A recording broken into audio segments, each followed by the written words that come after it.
येत्या महाशिवरात्रीक माझ्या आयुष्यातलो शेवटचो दशावतार. त्या दिवशीच्या रथयात्रेत मी सोंग घेऊन नाचले की माझो नवस पूर्ण झालो. काही हजार वर्षांपूर्वीपासूनचं देवस्थान हे राखणदार. राखणदारा पुढे कोण मोठो नाय.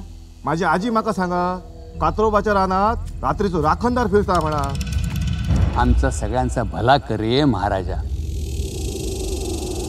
तुका 1000 वेळा सांगले, प्रत्यक्ष यम जरी इलो तरी रात्रीचा घराबाहेर पडायचा नाही म्हणून. टेंशन तो होगा ना. अरे जंगल अपने बाप का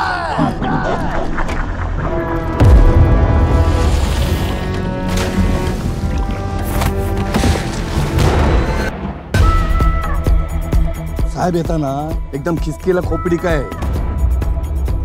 नाही, पण मी तुझ्या काहीच कामाचा नाही. तुझ्यासारखाच माणूस हवाय मला.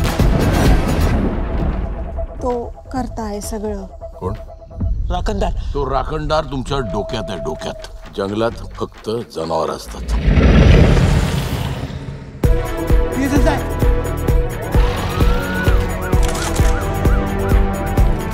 पण मी आहे ना, गांजील आहे, गांजील. एकदा मागे लागलो ना तर सुजवल्याशिवाय थांबत नाही.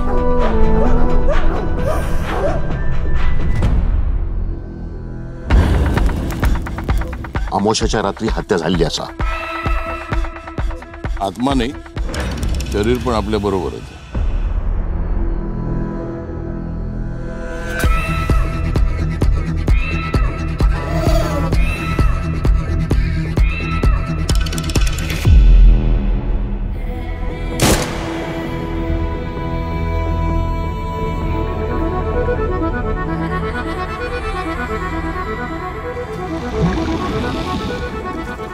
तो देव नाहीये गायब व्हायला.